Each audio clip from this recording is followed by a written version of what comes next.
రోజులు మారిన దగ్గర నుంచి జనరేషన్ గ్యాప్ తో మనం కొన్ని వాళ్ళ డైజెస్ట్ చేసుకోవాలి.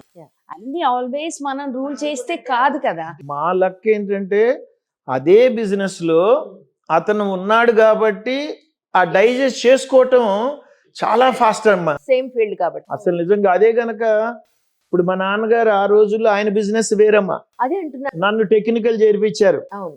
రోజు నన్ను నువ్వు డబ్బులు కూడబెట్టి దాయట్లేదురా, లేకపోతే కొన్ని 100 కోట్లు నీ చేతిలో ఉండేరా, ప్రతిదానికి రీసెర్చ్ అంటావేంటి అని ఆ రోజుల్లో నన్ను, అది హింస అనేది ఆ రోజుల్లో నేను అనుకుంటానుగా. అది కదమ్మా, అసలు ఎవ్వరు తిట్టని తిట్లు ఆ రోజు తిట్టేవాళ్ళమ్మా. అది ఆ రోజున మా మెచ్యూరిటీ లేని దాని వల్ల 25 ఏళ్లకే అప్పటికి ఈవిడ ఉంది కదా, నాకు ఇంట్లోనే ఉంది కదా, ఆయన తిడుతున్నా నన్ను, ఆయనేమంది మా నాన్నని. ఏంటి మావని తిడతారండి మావయ్య గారు అంటే అదే అసలు ఈవిడేమందో ఆయన్ని, ఏంటి మావయ్య గారు అలా తిడతారేంటి మీరు మా ఆయన్ని పట్టుకుని ఏమందో. అదే సరే నేను కూడా కొంచెం గట్టిగా మాట్లాడినప్పుడమ్మా, సరే బిజినెస్ మీద చెప్తున్నారు వినండి ఏం పోయింది అనే రకంగా ఈవిడ నన్ను అంటాం, నేను వినడం. ఇప్పుడు అలాంటి పాయింట్లు ఏంటంటే ఉండటం నా లక్కది చెప్పటం ఈవిడ. అందుకని మా యొక్క ఫ్రీక్వెన్సీ అట్లా మ్యాచ్ అయిపోయిందమ్మా. అదే ఈ రోజుల్లో అయితే అసలు ఇంట్లో వెళ్ళిపోతారేమో అన్నట్టు ఎందుకంటే సపరేట్ గా వెళ్ళిపోదాం ఈ మాటలు పడ్డం ఎందుకు అనవసరం. అంటే మా ఆయన్ని అనడానికి మీరెవరండి, కన్నారు అయిపోయింది. అసలు అలా ఇప్పుడు మీ ఇద్దరం ఒకటి. అవునమ్మా అలా ఉన్నాయి. మీరు నమ్మరు సార్, నేను నా భార్య నా పిల్లలు ఇదే నా ఫ్యామిలీ అనుకున్న రోజుల్లో మనం బతుకుతున్నాం. Can you believe it or not?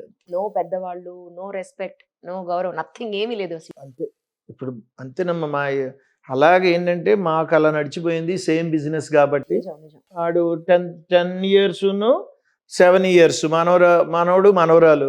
వాళ్ళ ముందు మేము ఎంత ఇలా మాట్లాడుకున్నా అసలు నిజంగా వాళ్ళు కూడా తాతయ్య చెప్పింది ఎందుకు వినవు డాడీ అని వాళ్ళు అంటారమ్మా. నిజంగా అది వాళ్ళు కూడా అలాగా అదే వీడియోలో ఉంటాయమ్మా. చూసానండి, చూసారమ్మా, మేడం అన్ని వీడియోలు పంపించారు. మా మనవడు వీడియో అంత బాగుంటుంది, మనవరాలది అలాగే ఉంటుంది. ఆ రకంగా నాతో పాటు కొన్ని స్వరాలు పాడేస్తాడు సంగీతంలో కూడా. అంటే మాకేంటంటే కొన్ని మర్చిపోవడానికి ఏం చేసామంటే ఈవిడ నుంచే ఒక 10 ఏళ్ల వెనక నుంచి మ్యూజిక్ కూడా కాలేజీకి వెళ్దాం పదండి అని మ్యూజిక్ కాలేజీకి వెళ్ళి నాకు సర్టిఫికెట్ అయిపోయింది. ఇంకా డిప్లొమా దగ్గర ఎగ్జామ్స్ రాయడానికి ఏంటంటే అక్కడ కుదరలా. డిప్లొమా అయిపోయిందమ్మా కానీ ఎగ్జామ్స్ రాయిలా. మీరు నేర్చుకోలేదండి? ఈవిడ రాసేసుకుందమ్మా. సంగీతం అయ్యో నేర్చుకుందేమన్నా. 6 years నేను, మా కోడలు, మా హస్బెండ్ ముగ్గురు వెళ్ళేవాళ్ళం. అంటే ఆయనకి మ్యూజిక్ అంటే ఇంట్రెస్ట్. ఆ ఇంట్రెస్ట్ ఘంటసాల సంగీత కళాశాలకి అడ్మిషన్ తీసుకుని మేము ముగ్గురు వెళ్ళేవాళ్ళం. మొత్తం మేము 5 years వెళ్ళామమ్మా. 5 years వెళ్ళి రోజు 7ంటికి తీసుకెళ్ళి నేను, కోడలు కూడా చక్కగా పాడుతుంది అన్ని. ఆ రకంగా మా పాటలు కూడా మా మనవడు మనవరాలికి నోట్లో తిరిగిపోతాయమ్మా. అలాగే ఈవిడ MA చేసింది కామ్గా కూర్చుని, మమ్మల్ని పిలవకుండా. మాకు ఎలా ఉంటుందంటే అమ్మా, ఇప్పుడు బిజినెస్ లో ఆ టైట్ ఉండేటప్పటికి మీ బిజినెస్ మీరు చూసుకోండి అన్నట్టు వదిలేసి, ఆవిడ ఏంటంటే కొన్ని మన ఇంటికి కావాలి. ఇప్పుడు ఇంటి ఆడవాళ్ళుగా కొంచెం వాళ్ళ గ్రాడ్యుయేషన్ ఇప్పుడు చదువుకున్నట్టమ్మా ISB-లో కానీ ఏదైనా సేమ్ ప్యాటర్న్ లో సంగీతంలో కూడా MA చేసేసింది తిరుపతిలో. అలాగే ప్రతిదానికి ఆ ఫ్రీ ఛాన్స్ మా ఇంటి నుంచి ఉంటుంది. ఫ్రీడమ్ ఉంది. మొన్నే మా అబ్బాయి ఏమంటాడంటే, అమ్మా ఈ 3 నెలలు నువ్వు సంగీతం వద్దు ఏం వద్దు నాకు, నువ్వు నా బిజినెస్ లో నేను 100% ఉండాలని రోజు పొద్దున పట్టుకెళ్ళిపోతాడు. Okay good. ఇప్పుడు అలాగా మనం ఏంటంటే ఆ బ్యాలెన్సింగ్ లో మా లైఫ్ అనేది అలా వెళ్ళిపోతా ఉందమ్మా. మాకు కూడా ఏజ్ అనేది అనిపించకుండా, అసలు ఆ టైర్డ్నెస్ ఫీల్ లేకుండా, అదే ఆరోగ్యం కింద అన్నట్టమ్మా. హ్యాపీ కపుల్ చాలా చక్కగా ఉన్నారు. ఏజ్ గురించి మాట్లాడకూడదు అసలు. అలా కాదు కదమ్మా. ఇప్పుడు ఒక్కొక్క చోట ఎలా అయిపోతుందంటే, ఇప్పుడు బాబు ఎక్కడో అమెరికాలో ఉన్నాడు, ఏమనిపిస్తుంది? అంతేగా. మగవాడి కంటే తల్లికి ఏంటి నాకున్నది ఒక కొడుక, ఆడ అక్కడికి వెళ్ళిపోయాడా, సరే 2 అమ్మాయిలు నాకు హైదరాబాదే ఉన్నారా అంటే మా విషయానికి వస్తే అలాగా తృప్తి పడేవాళ్ళు కొంతమంది అమ్మా. అసలు తృప్తి పడకుండా కొడుకు అంటే ఎక్కడికో వెళ్ళిపోయాడంటే అది ఎంత దూరం అనేది ఆలోచించట్లా. ఏముంది ఒక రోజు అమెరికాకి వెళ్ళి రాలేమా లేదా వీడియో కాల్ లో మనం చూడలేమా? అనేది ఈ రోజున ప్రతి స్త్రీలో కూడా అది ఉందనుకో అమ్మా.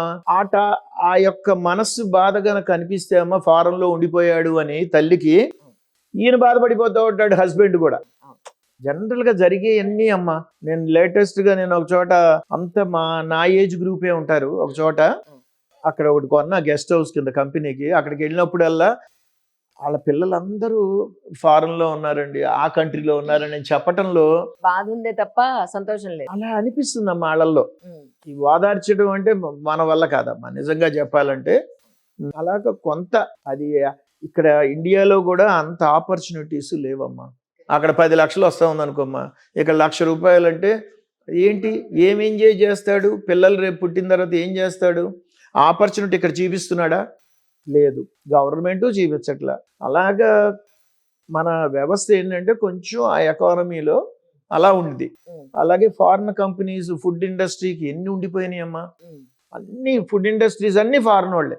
మన వాళ్ళు ఎవరు పెట్టారు? పిజ్జా కార్నర్ ఏంటి, బర్గర్ కింగ్ ఏంటి, లేదా కేఎఫ్సి ఏంటి, ఇలాంటి పెద్ద పెద్ద కంపెనీస్ అన్ని అలా మనోళ్ళు ఎందుకు పెట్టలేరు? అలాగే కొన్ని 100 కోట్లు వాళ్ళకి మళ్ళీ మనోళ్ళు పెడితే ఎందుకు సంపాదించలేరమ్మా? అది కూడా నాకు ఒక్కొక్కసారి ఏమనిపిస్తుందంటే, మేము ఎప్పటి నుంచి వచ్చామంటే 2000 నుంచి 26 ఇయర్ వెనక నుంచి మటుకి మేము ఫుడ్ ఎక్విప్మెంట్స్ మ్యానుఫ్యాక్చరింగ్ లో కన్వర్ట్ అయిపోయానమ్మా. ఏది air conditioners manufacturing, bottle coolers, water coolers, ఈ సిస్టమ్స్ మల్టీనేషనల్ కంపెనీస్ వచ్చేసి మొత్తం ఎల్జీ, డైకిన్స్ వీళ్ళందరూ వచ్చి మమ్మల్ని కూల్ కింగ్ అనే కంపెనీని, మాది own company cool king brand, అది అంత వండర్ఫుల్ గా అమ్మినోండమ్మా. అది సడన్ గా ఏమైంది, మల్టీనేషనల్ కంపెనీస్ వచ్చిన తర్వాత మాది కిల్ అయిపోయింది. ఏమాత్రం అమ్మేవాళ్ళం కాదమ్మా, ఆ లోకల్ కంపెనీగా అని హైదరాబాద్ లో మా షోరూమ్ ఉన్న ఆ రోజుల్లో అలాగే అనేవాళ్ళు. ఇంకా దాంతో ఇంకా కుదరదు, మనం జస్ట్ మా నాన్న బిజినెస్ లోనే ఉన్నారు కదా, ఆయనకు వెళ్ళి ఒకసారి చెప్పా, మనకు కావాల్సింది వ్యాపారం, డబ్బులు. టెక్నికల్ గా ఏం కావాలనుకుంటున్నాం? ఇప్పుడు మేము గోల్డ్ స్పాట్ అమ్ముతున్నాం చూడు, ఎలా అమ్ముతున్నాం? We're the number 1 leaders in ఇండియాలో అన్నట్టు మాకు ఎలా వచ్చిందో అలాగే నువ్వు ఫుడ్ మిషన్స్ మీద వెళ్ళిపో అనే రకంగా. అంటే పిజ్జాస్ కానీ, బర్గర్స్ కానీ, ఐస్ క్రీమ్ మిషన్స్ కానీ, coconut chillers, plus flavoured milk మీద కొన్ని డిస్పెన్సర్స్ అవి తయారు చేసినప్పుడు హైదరాబాద్ లోనే మాకు చంద్రబాబు నాయుడు గారు ఇనాగ్రేట్ చేశారమ్మా. ఎస్, ఆ 4 ఇయర్స్ కూడా ఆ ఎగ్జిబిషన్ లో మేము పార్టిసిపేట్ చేసినప్పుడు చాలా కంఫర్టబుల్ గా ఆయన మేము ఇచ్చిన ప్రతిదీ తాగేవాళ్ళమ్మా. ఎందుకంటే ఫుడ్ ఇండస్ట్రీ ఆయనకు కూడా అంత ఇంట్రెస్ట్. అంటే ఆ రోజు heritage maybe that I don't know exactly ఉందా లేదా. హెరిటేజ్ ఉందండి, చాలా ఏళ్ళ నుంచి ఉంది. అంటే నా వరకు నా బిజినెస్ చూసేవాడిని. కూలెక్స్ స్టార్ట్ అయ్యి 50 ఏళ్ళు అయింది. అవునమ్మా, ఇప్పుడు 50 ఏళ్ళు అయింది. ఇది 2000 లో అమ్మా. 99, 2000, 2001, 3, 4 లో ఆయన చేతుల మీదుగా మాకు కొన్ని ఇనాగ్రేట్ అయింది. రియల్ గా అది వెరీ గుడ్.